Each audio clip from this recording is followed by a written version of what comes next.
I found my husband's second phone hidden in his car. When I unlocked it, I discovered he'd been living an entire life I knew nothing about for 3 years. I thought I had a good marriage. Not perfect, but solid. My husband Mark and I had been together for 7 years, married for 5. We had a house, 2 dogs, regular date nights when we could manage them. We argued sometimes, but always worked it out. I trusted him completely, never had a reason not to, until I found that phone. And when I opened it, everything I thought I knew about my marriage, about him, about our life together, turned out to be a carefully constructed lie. Mark and I met in our mid-20s at a friend's party. He was charming, funny, had a good job in sales. We clicked right away, dated for 2 years before he proposed. The wedding was small but nice. We bought a house in the suburbs a year later. From the outside, we looked like any normal married couple building a life together. Mark traveled a lot for work, sales meetings, client visits, conferences. Sometimes he'd be gone for a few days at a time. I didn't love it, but I understood. It was his job. It paid well. We had a comfortable life because of it. I worked from home as a graphic designer, so I had flexibility. We made it work, but about a year ago, things started feeling different. Nothing major at first, just small things. Mark became more protective of his phone. He'd always keep it face down, take it with him to the bathroom, sleep with it under his pillow. When I'd ask why, he'd say work was stressing him out and he didn't want to miss important calls. He started staying late at the office more often, working weekends, taking calls in the other room. When I'd walk into a room while he was on his phone, he'd quickly switch apps or put it away. When I asked who he was talking to, he'd say it was work stuff, boring sales, things I wouldn't be interested in. He also became more distant emotionally. We stopped having real conversations. He'd come home tired and just zone out in front of the TV. Our date nights became less frequent. When we did go out,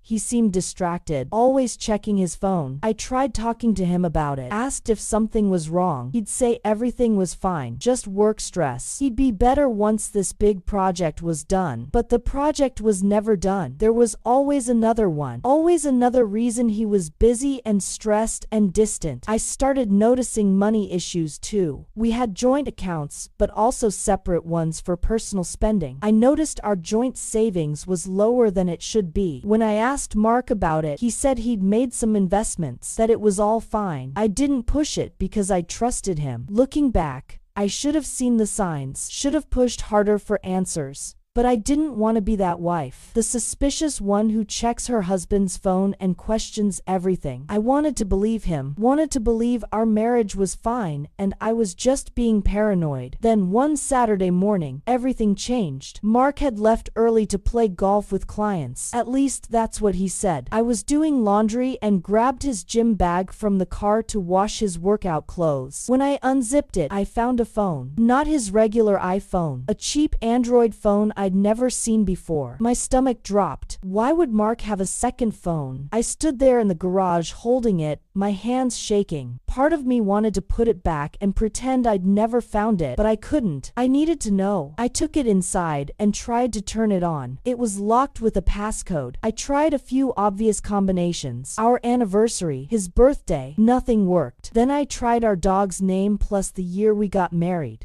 It unlocked. My heart was racing as I opened the messages. There were dozens of conversations, but one stood out, a contact saved as just the letter J. I opened it and started scrolling. My entire world collapsed in about 30 seconds. The messages with J were intimate, loving. They called each other baby and sent heart emojis. They talked about missing each other, about wanting to spend more time together, about how hard it was to sneak around. I scrolled back months. The messages went back almost 3 years. 3 years. While I was home thinking everything was fine, Mark was texting another woman, telling her he loved her, making plans to see her. I looked at the photos. There were pictures of them together, at restaurants, on what looked like weekend trips, her sitting on his lap, him kissing her forehead. They looked like a couple, a real couple. I felt like I couldn't breathe.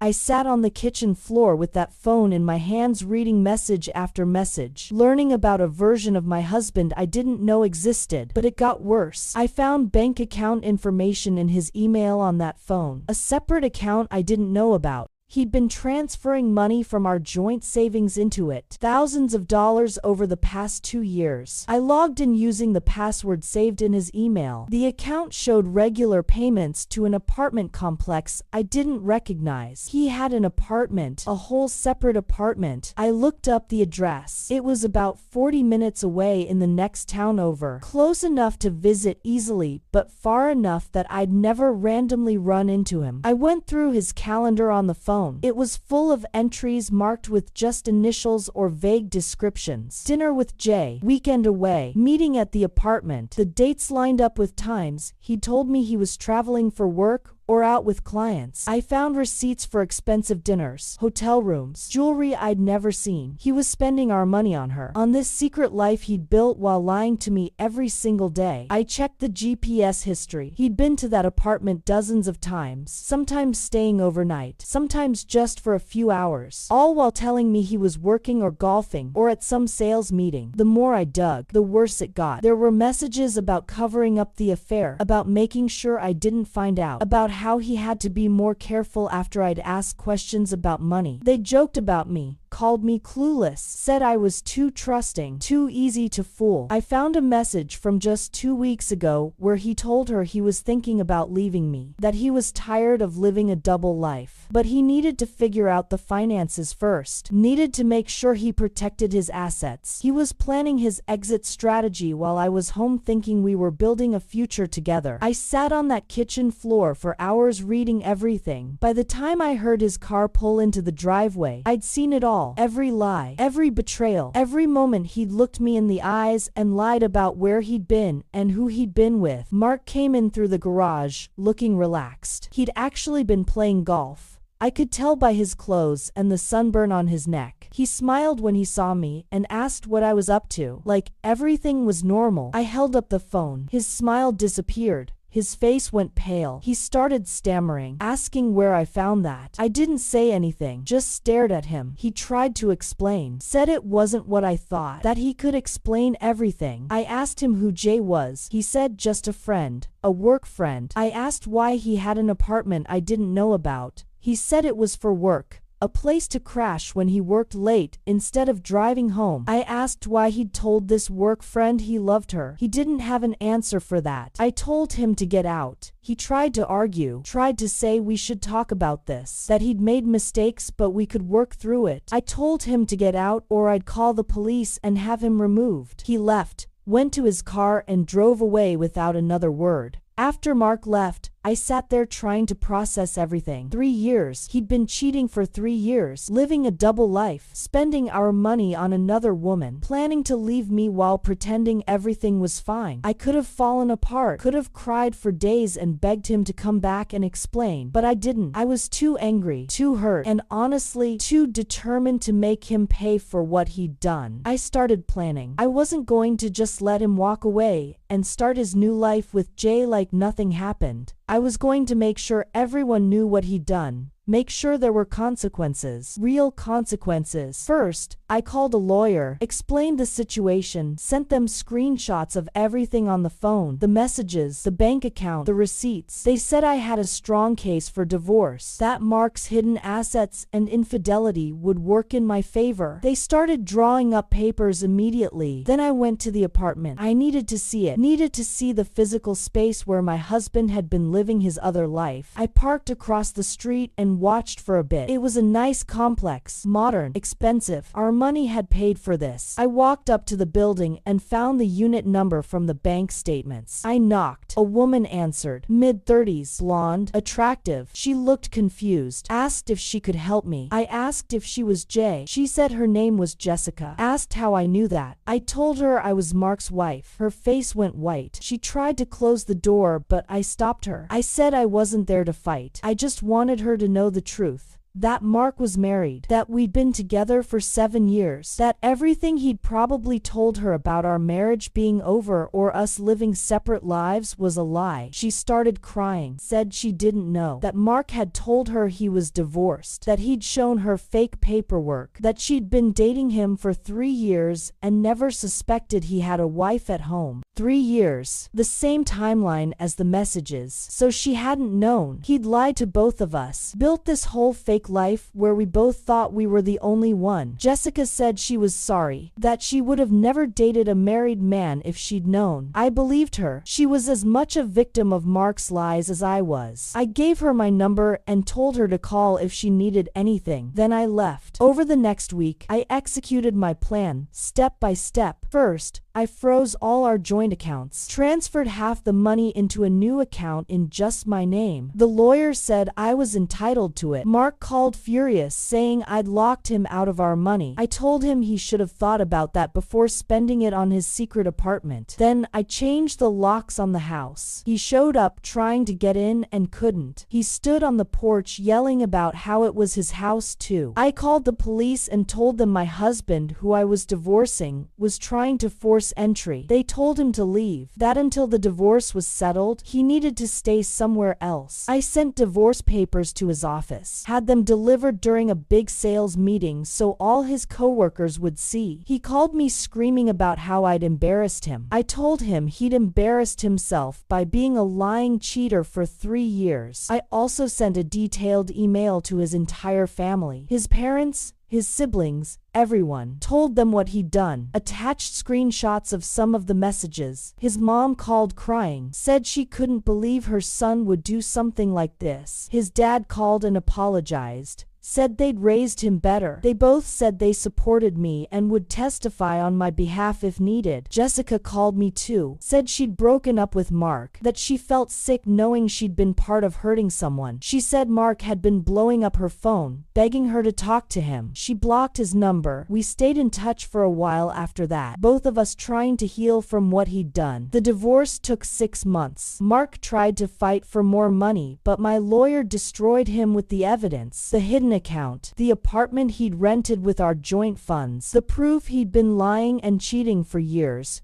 He ended up with almost nothing. I got the house, most of the savings, and he had to cover my legal fees. He tried to reach out a few times after it was finalized, sent messages saying he was sorry, that he'd made mistakes, that he wished things had gone differently. I never responded. There was nothing left to say. It's been a year since I found that phone. A year since my entire life got turned upside down. I'm not going to lie and say it was easy. The first few months were brutal. I cried a lot, questioned everything, wondered how I'd missed the signs. But eventually, I realized I hadn't missed anything. Mark was just that good at lying. He'd built 2 separate lives and maintained them both for years. That takes effort and planning and a level of deceit I can't even imagine. That's not on me. That's on him. I sold the house. Too many memories. Too much of him still there, even after he was gone. I bought a smaller place, closer to the city. Started fresh. Redecorated everything exactly how I wanted it without having to compromise. I threw myself into work. Took on bigger projects. Expanded my client base. Made more money in the past year than I had in the previous 3. Turns out, I'm pretty good at my job when I'm not distracted by a failing marriage. I also made new friends, started going out more, joined a book club and a hiking group, reconnected with people I'd lost touch with over the years, built a life that was actually mine instead of one I shared with someone who didn't respect me. Do I trust easily now? No. Will I ever get married again? I don't know. Maybe, if I meet someone who proves they deserve it. But I'm not in a hurry. I'm okay being alone. Actually, I'm more than okay. I'm happy. What I learned from all of this is that you can't control other people's choices. Mark chose to cheat, chose to lie, chose to build a secret life instead of being honest about being unhappy. Those were his choices, not mine, but I got to choose how I responded. I could have fallen apart, could have begged him to stay, could have tried to compete with Jessica